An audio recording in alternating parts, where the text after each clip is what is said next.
for all of us. Which was the circumstances, but I think we have had a great, amazing team. So thank you so much for everybody who helped with this event, who made this work. I'm not gonna call out the names, but from LSBU Business School, from our Syndikat team, from everybody else, from all the others, collaborators, co-creators who came and joined and helped us put this together. Thank you so much. Just also thanks again for the exhibitors, the great startups that came and showed their amazing, groundbreaking work. Can we just get a hand for everybody, please? Thank you. Thank you. Thank you. Thank you. Thanks to Sarah Moore-Williams especially for really making all of this happening, sponsoring all of this, and really being the person who believed in this and made this happen for all of us. I think it's a big move for the university and for the business school and for everybody else to really, because the ecosystem needs this. We need to come together. We need to bring stakeholders together from different, from all the different, from the entire spectrum, and that's also what our panel is here for. So I'm so happy to have here with me our amazing panel. I won't introduce you. I will let you introduce yourself. If you could please go through the round and please, if you start introducing. Hi everyone, I'm Carly Morris. I'm the head of Geovation at Ordnance Survey. For those of you that aren't familiar with Geovation, we are a community of over 1,800 startups, investors, innovators, corporates, you name it, anyone who loves the power of location data and what it can do to launch great ideas. Hi everyone, my name is Sandra Dudley. I'm a professor in the School of Engineering here at South Bank. And my area is, well, it used to be the physical air communication systems, trying to make them towards the high speed and trying to make the infrastructure. And then we realized, well, that was moving ahead. Then we'll move into what are they going to do when they have the data? So we've been moving between energy and biomedical because they're very similar, actually. And a lot of you around today, I've noticed, it's really interesting. And so it's great to see such innovation and how SMEs have sort of given the big guys a kick in the bum in terms of the work that you're able to put forward. So hopefully I'll be able to tell you where we think the universities and SMEs, etc., can work together. So good to meet you all. Hello, my name is Taurimas Valys. I'm from Vilnius, from Lithuania. I'm actually the banker. I'm one of the co-founders of our own bank, Credit Union, and I'm also an international banker. I'm representing one of the largest German investment banking and asset management company, GenCap, and I'm also city council member of our city capital city, and I also I'm a professional networker, so I'm very honored to be here. Hi everyone, nice to meet you. My name is Mo. I'm a serial entrepreneur. I've been working in the tech space for the past 15 years around the world. So my previous startup happened to become a unicorn in the Middle East. And now I'm working with my superstar team in London, working on we are essentially building the next generation of commerce, combining community and sustainability and social and entertainment elements. I'm very, very happy that I'm part of this community here now. Thank you. Great. I think you can see now already, if you when you listen to this great round of people that we have assembled here, what the thinking was a little bit in assembling this group, because we have here representatives from all the important stakeholders. We all talk about multi-stakeholder innovation, bringing together stakeholders and really ushering in a new era of innovation where it's not one-sided, where it's integrative, where it's synergetic, where it's understanding that value is created in spheres and ecosystems. So we have the representatives of government-backed startup accelerator. We have the academia and research expertise, and we have capital and the understanding of capital, as well as entrepreneurs, the founders and entrepreneurs who are the engine of entrepreneurship. So I'd love to. I'm excited about this, how we've come together here. So I'd love to hear from you what you think, with regards to multi-stakeholder innovation. We just saw Croydon talk about this great initiative where there is the buses that have sensors, and that is obviously that requires collaboration from so many different sites, from research and from local authorities, government founders, and so on and so forth. What do you think, in order to bring more ventures to life, in order to bring more ventures to life in London, in the various boroughs, what do you think is essential, is needed for that? Let's start with you, Carly. What do you think a government can do? What do you think support organizations can do to really boost innovation across these different stakeholders? Yeah, great question. So I think you've hit the nail on the head already, Vijak, in that it's all about collaboration. It's all about bringing these organizations together. And I'm really encouraged when I look out across these different types of organizations to see that there's a huge willingness to work together. That willingness is there. Of course, there are challenges, let's be honest. We, as a government organization, we work in a different way to a startup, perhaps in terms of our speed, our appetite to risk, and different things like that. But there is willingness, and I think that's the main thing we have to remember. And we can overcome those challenges by being flexible, being open to collaboration, being open to working in new and different ways. And that's really why Geovation exists. It's that platform to enable a public sector, 250-year-old organization to work with the newest and brightest startups in location data. And I think it's a good example of how that collaboration can work.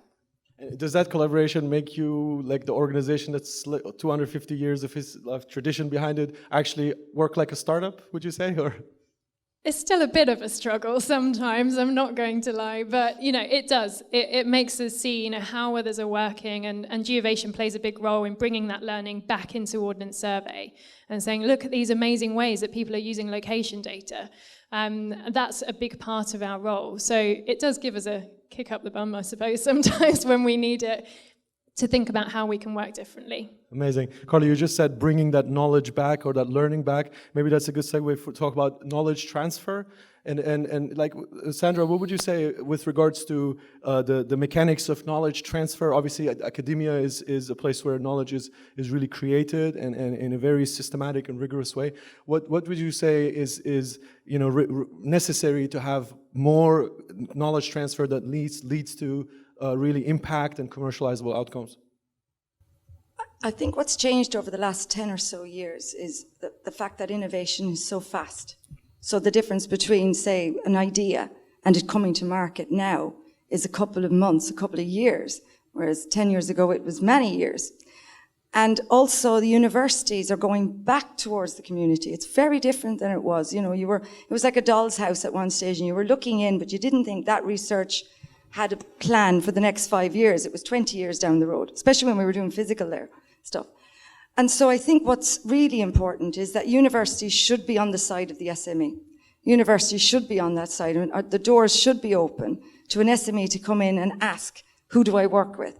And that's something that I've noticed the universities have really started, particularly ours and universities across, because governments, although, nobody should work, when it comes to this type of thing, the end user and the SME will make a profit.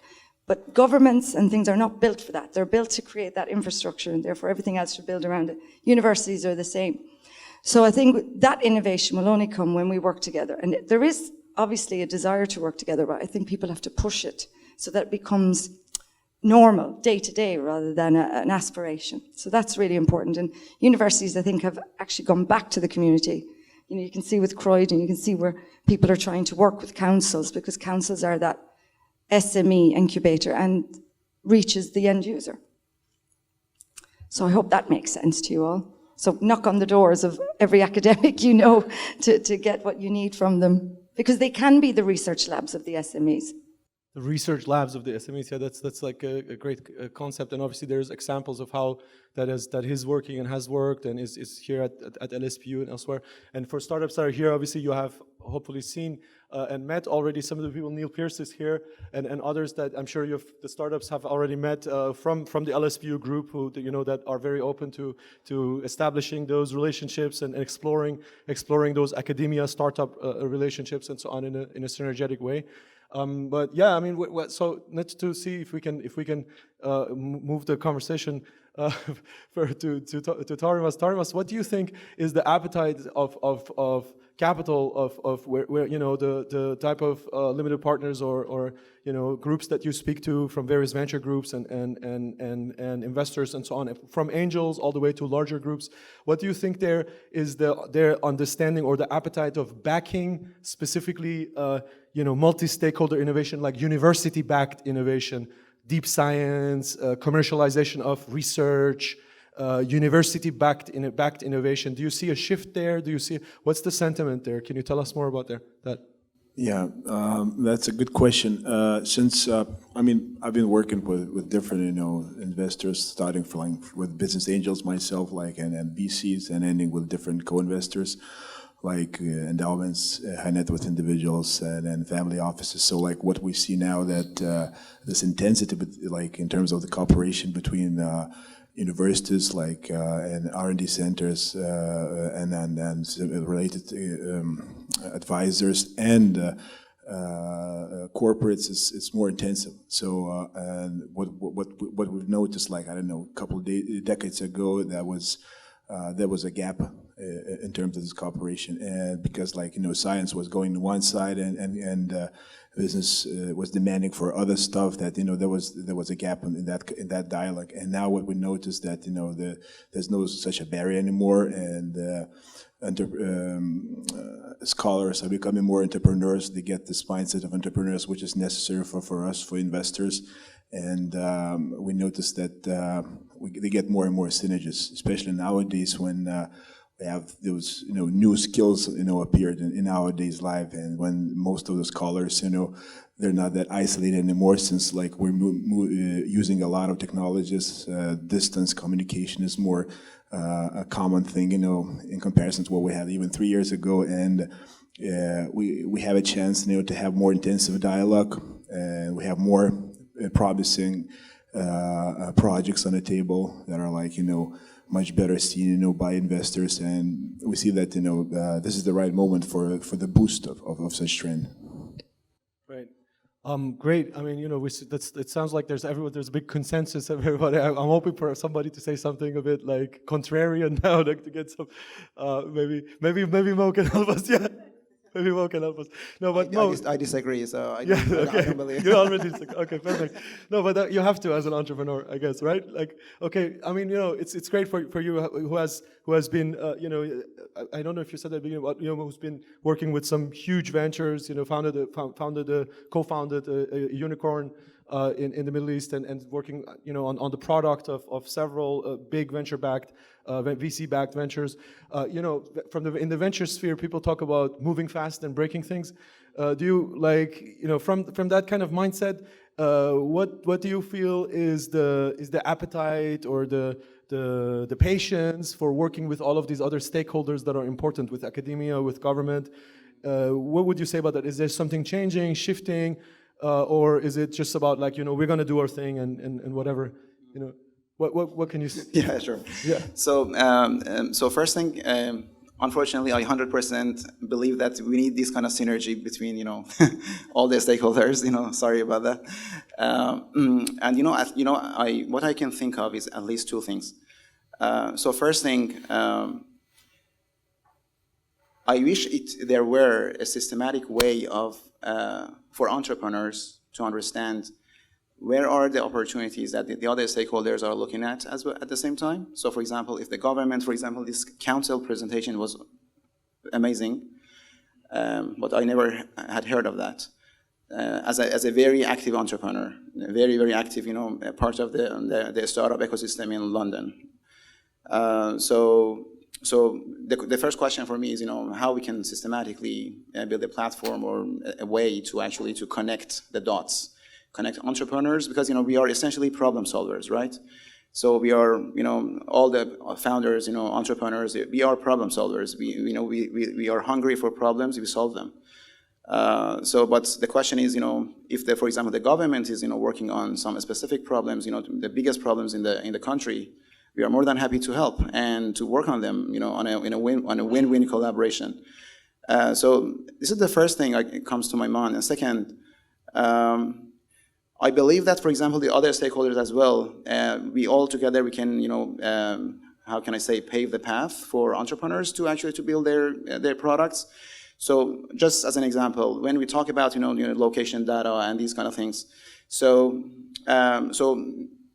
there are a lot of regulations and, apparent obstacles, in front of the entrepreneurs. So as an entrepreneur, we are always, we want to take risks, right? But at the same time, we don't want to take too much risk or too many risks. So how can we make sure that, we are not crossing the lines while innovating? So, for example, the current company that we are building now in London, it invests a lot in location data, connecting communities, local communities, and commerce. So which will benefit, the local businesses, local people, local communities, brings a lot of efficiencies to the commerce space, actually. But then we are always, being asked, is it violating the privacy of people? Is it, for example, how we can get access to this information, the local data, etc. So that's where, for example, the other stakeholders, specifically government, and of course, academia can come to the game and, somehow give us some relief, so we can actually, go to the next level. Mm-hmm, mm-hmm. Yeah.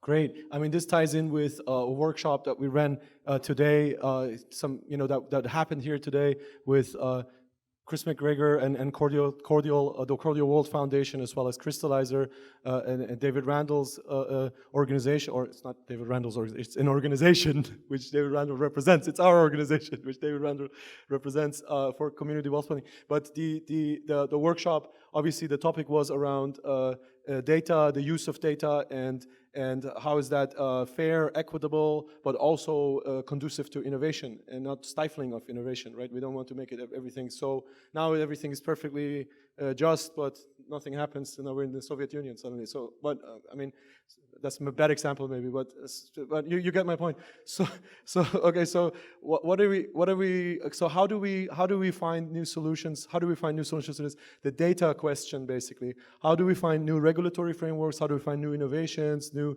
approaches? The open question. Whoever would like to, maybe Carly. Yeah, I can add something to that. Absolutely. So. Actually, Geovation has been involved in a really important project over the last couple of years called the Benchmark Initiative. And the Benchmark Initiative was created alongside an organization called the Omidyar Network to look at the principles of ethics surrounding the use of location data. It's such an important topic, and it gets so much publicity, sometimes for good reasons, sometimes for bad. So it's absolutely important that we were part of the investigation into this. And something I would encourage everyone to check out is one of the results of the Benchmark Initiative was the publication of a set of principles called the Locus Charter. And the Locus Charter, like I say, it's a set of principles that organizations can use to guide them to use location data responsibly and ethically. It's not designed to be prohibitive to innovation. It's designed to encourage innovation, but also encourage anyone that uses location data to bear in mind all of those different aspects that can lead to the unethical use of location data. So I think that's how we play a part, is we're all part of the debate, and this is going to evolve, it's going to change, it's technology. So this debate is going to continue, but if we're all part of it, then we can be part of the solution as well. Right, and surely there would be opportunities or a really necessity for research too around it. Whether from multidisciplinary research, probably on the ethics of the data, the technology, the infrastructure of the data. Yeah, from a research perspective, you can't do research without the ethical consideration. So it's inbred into you to work that way. But also we have to take account that if we don't do it that way, or the companies don't do it that way, this is the last generation of people who will not be tech savvy. They will simply switch off, and you can forget your smart data. So, we'll all be living in the mountains again. So we can either do it right, or the customer will take it back from you. It's very simple. But I think if you go down the right routes and you use every route that you should do to make sure your data is ethical, then you should do that. But if you're caught doing otherwise, it should be the punishments should be enormous. And I think it's simple. universities cannot do research in any other way apart from the ethical way. So everyone else should be doing the same. Right. Yeah, I mean, I think it's interesting how all of this ties together. Maybe Taurimas, maybe since we're going then round again, but it seems to kind of naturally flow as well. Can you tell us a bit, because you're an international investor who works with family offices and private equity groups and so on and so forth globally. What is the sentiment? And this is maybe an interesting question for everybody here. But what is the sentiment for international investors about London and the UK post Brexit? Is that we had that conversation where I had the hunch that it's probably things go faster now. It's regulations, new regulatory frameworks should be much faster to implement now. But what is the sentiment there internationally? Well, initially, like everyone was scared that what's going to happen because, till the end of the last days, nothing was clear. It was just postponing. Like lots of capital, just moved, to Frankfurt and to other European countries, like London Syndikat was kind of like isolated, like in one period. On the other hand, from what we see now is that you guys are much more flexible, and when you're flexible, you're more competitive. So investors, they cannot ignore the fact that you're much more competitive. Like from the situation what we have in the rest of Europe, especially in this COVID-19 situation, obviously Europe is more, I wouldn't call it paralyzed, but it's close to that. It's quite hard, to make decisions. The decision-making process is quite complicated, sophisticated, and obviously we're losing competitiveness, in that part. So this is a great advantage, and most of investors, from one Pacific part to the other Pacific part, have noticed that, and I see that London area. Has a great potential in that area, in that term. And coming back to the question about ethics and related things, of course, the most important thing for the institutional investors is reputation, because it's in capital markets, the reputation is at the core. But on the other hand, most of the investors, they're competing for the most, so-called hidden value carriers. So take into account that no one's willing to pay any fines or to have some legal issues, and on the other hand, everybody needs to be as competitive as is possible. So my suggestion is always to think about some kind of creative things, some kind of things that they might be still not regulated, or there might be some kind of gaps there, and in that case they're becoming more competitive in the eyes of the investors. So, because if you're just going by the stream, you're just losing the attention of the investors, because most of us were looking into the hidden value. Yeah, but summarizing, the idea about the new role of United Kingdom after Brexit, obviously you became more competitive, and you just can't ignore that. Wow, great, good. I guess good. And also we have somebody like Mo here who worked with ventures internationally, globally. You were developing product, I believe, for a huge South Korean e-commerce venture as well. But so why how do you choose London as somebody who could go anywhere and start a venture there? Why do you choose London? And maybe you can tell us about your new venture too a little bit, and especially if it connects to why you choose London. Actually, in the past few years, I traveled a lot around the whole Europe, and I lived and worked in different countries, from Netherlands, Germany, France, and back to London.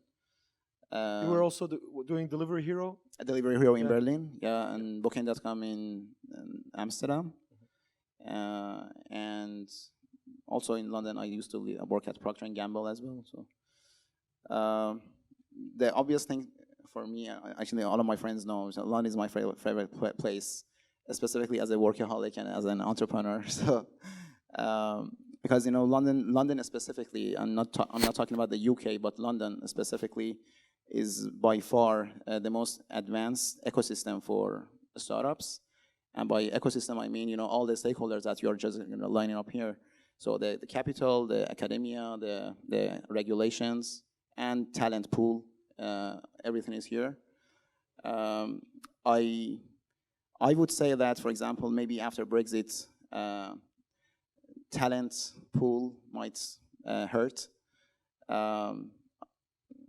Unless the government should actively thinking about thinking how to bring top talents to the country.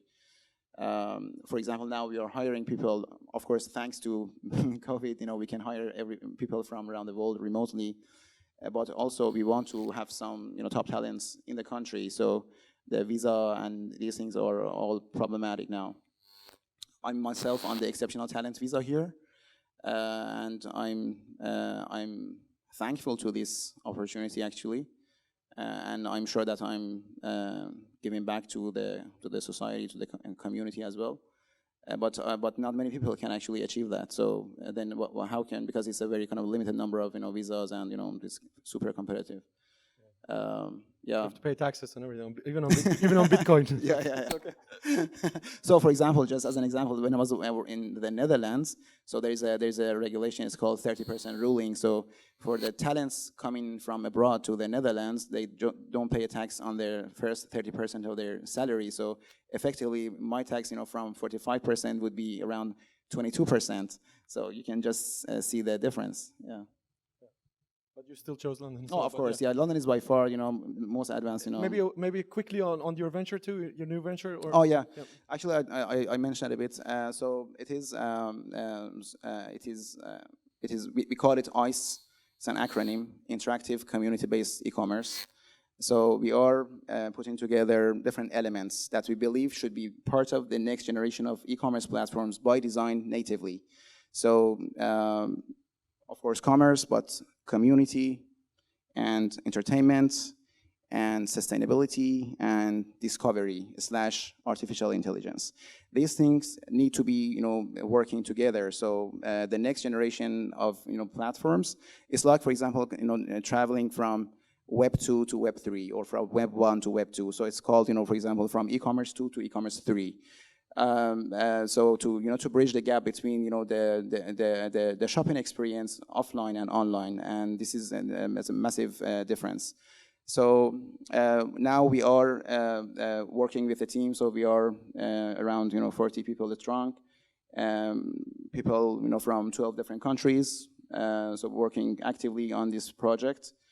We have secured £1 million seed stage, but we are looking for £1 more million to close the seed stage, and then build a platform and everything. We are offering our technology to also some early adopters as well as a B2B solution in London. So it's location-based, location-specific, and community building for brands. Yeah, community is B2B? at the heart. So yeah, but then in the Q1 2022, we are going to launch a B2C app as well. Just imagine kind of a marketplace, where people can shop, can socialize, can chat, and at the same time, it's a sustainability-first platform. So you can, for example, every product, every merchant, every seller, we assign them a sustainability score to them, and then users can actually, they call it, conscious shopping or thoughtful shopping, right? So Great. We want to help users in the online world to actually, shop thoughtfully, because many people are actively looking for this, but Absolutely. in the online world, there is no technology, no infrastructure to help them systematically go for, thoughtful shopping. So yeah, that's it. I think Mo just mentioned a couple of important themes there that lead into our, nicely into our last kind of question, which was about what do we see for the future? And you mentioned sustainability, some of the key themes, ultra personalization, localized, and so on and so forth. But so yeah, for the whole panel, what do you think when you look at the 2020s? Like, everybody talks about exponential change, and like the rate goes faster and faster, and we can't keep up and so on, and we can't even imagine how fast it goes. But, if we were to attempt, from our positions that we have maybe special insights, into how innovation is advancing, how do you see London change in the 2020s? Someone could make themselves very rich if they know the correct answer to this. Thank you. So I think for me, I see a lot of change coming in the mobility space. So if I just think of our household, we have an e-scooter at home. We don't own any cars. We use Zipcar to travel around London. And if we want to go further afield, we hire a car and get around. There's just no reason to own a car as an asset, to travel around London or elsewhere anymore. And I see that becoming a bigger and bigger trend in most households in the city. And geospatial data has a huge part to play in that, which is good for me. So I'm encouraged to see actually a lot of startups applying to Geovation and becoming part of our community who are embracing this trend for changes in mobility and also electrification of vehicles as well. So I think we're going to see a lot of great and innovative ideas in this space for London, hopefully in the next decade. But you don't want to name any. You don't want to. I won't name any right now. Okay. No. Okay, great. Well, Sandra, maybe we can hear some from you, some visionary, and also, yeah. So same question basically. How do you see London change in the 2020s? And maybe also, what's the role of a university? What's the role of LSBU in facilitating that change? So with the universities, you still have the long-scale innovation because of the research that we do. And that's what gets funded. So you're still talking about years to come and what will be brought in. And then the SMEs come in and the innovators and they make it straight into the customer. And that's what's really important. And you need that both. You need the marriage in order for things to work. So for example, the university where I am, we would be working heavily on monitoring the infrastructure, solar farms, the renewable energies that you want to use. How does AI tell us how they're working? Because they're not womanly or manly monitored, right? So we try and look at those. So that's one area we look at. Another area that Tassos was over there, they're looking at 5G, 6G, 8G. Where are we going with the infrastructure of how we use the data? So yes, we all want the apps and we have our GPS, but where is the future for how will our phones work? What will we use it for? So I would say we'll have 3-dimensional WhatsApp messaging, whatever it will be. And our friend will just pop up in front of us in a hologram and we'll be talking away. And because what we can't do is allow technology to make us insular. And what we shouldn't have a future of is that we actually go back to having bendy backs because we're staring at our phone. Our phone should pop out and things should pop out and see us and things should be more touchable. So the virtual reality and our phone will become hand in hand. And then I also think the emergence of that, and I think young people are far more aware now, if you look at what Kredito is doing, for example, of the environmental impact of what's going on. So they want to know, is my town environmentally neutral? Is my town carbon negative? Because carbon negativity will be the next thing. And people will be far more, let's say, I don't want to use the word militant, but they'll be far more desirable about what are you doing with the technology to make Britain or London cleaner? How is it I can live on the main street and I can breathe clean air? And I will know because of the sensors that you've put in to let me know. And I want you to be responsible for that. So I think it'll be far more community driven. But the research ahead of that has to say, where will we be in 20, 30 years? Yeah. But I think London will be quieter, cleaner, and we'll lots of holograms of ourselves. And lots of holograms. Love it. Yeah. Amazing. So yeah, beautiful. We had some insights there. Same question, or Taurimas, what's the ROI? Like, no. Same question to you. How do you see? Well, the city, yeah, London or other yeah. cities? How do you see large metropolis, Yeah. large metropolitan, cities in the world? How do you see them changing? Yeah, well, first of all, I wouldn't be that optimistic, in a short-term period. First of all, because we don't know, how it's gonna end. We're quite optimistic, during this, cycle of the year, which is called summer, which is always, when we have the economy growing and we have nice mood and we're very optimistic. But we're gonna enter soon to the fourth quarter, of the year, and then we're gonna be capable to count the chicken, as we call it. So. First of all, I wouldn't be that optimistic because, as my colleague has mentioned, in addition to what was said, the good things about flexibility, competitiveness, they have On the other hand, London might have some, issues with, as it was said, with new talents, with the increase of real estate prices, of rental prices, with new habits of the people that emerged recently, and we know that, for example, most of the corporates are considering just one what I call a physical day at work, so and the rest of the 4 or 3, they would rather stay at home, and so we're gonna get a more different consequences of this as well, because they're going to need different services, and then some kind of new trends might appear as well.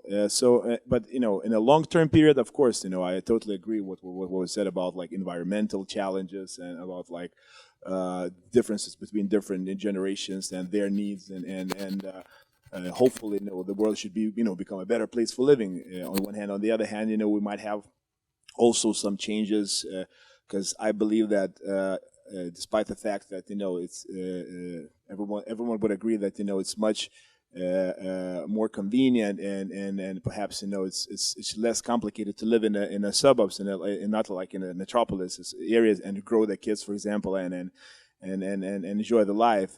On the other hand, since I'm pretty sure in a 5-year period, London might face quite big challenges, because just Brexit is just over, and you're not just facing the final consequences of that, and I believe that the small towns might be also challenged by different demographic and labor issues and talent issues. So it's quite hard, to predict, what's going to be like in the long term. But I'm pretty confident that some of the major issues and challenges might appear in a couple of years. Yeah, challenges obviously also equal opportunity, but good. Yeah, but okay. So maybe can we get one more? We had holograms already. Can we get one more? Game-changing exponential technology that we expect to come and disrupt industries and life and the way of life. What do you think? Yeah. Whatever I say, I think is a kind of a buzzword, because everyone is talking about AI and blockchain, and for good reasons, to be fair. I believe in any case, in the next couple of years, because of pandemic, so a few things will happen. So social isolation, mental wellness, and these things are very, very critical these days. And maybe in this next couple of years, the consequences will be more revealed. So I believe platforms or technologies need to somehow grab this opportunity and actually help people. So I believe responsible and conscious startups will emerge. Yeah. Conscious, yeah, great term. So from so many perspectives, right? Whether it's about the awareness, and then also there's also now we can also soon, we can have the data and the quantification. We have neurotech, and we can also understand what conscious means in terms of neurons and so on and so forth, and we can connect to that and plug it into the same data streams if Elon Musk advances a little bit. But so yeah, that's great, beautiful. So, but it's not just Elon Musk. There's lots of great neurotech ventures. He's just the most well known. But okay, so I think this was a great. As with everything, it's what you plug it into. Yeah? What we plug it into, exactly. No, so I think this is great, beautiful conversation, and I think, yeah, all the changes that we're seeing, there's so many exciting changes coming. I know that the LSBU and the spearheaded by the business school, but the LSBU group is very much at the forefront of this, and we look forward to accompany that transformation as well. And I think what we discussed here today about stakeholder from different perspectives, multi-stakeholder innovation is so important, and I'm happy to see all of us here continue the conversation. So again, I would just want to say thank you for everybody to have come, to have participated, to really have been part of this.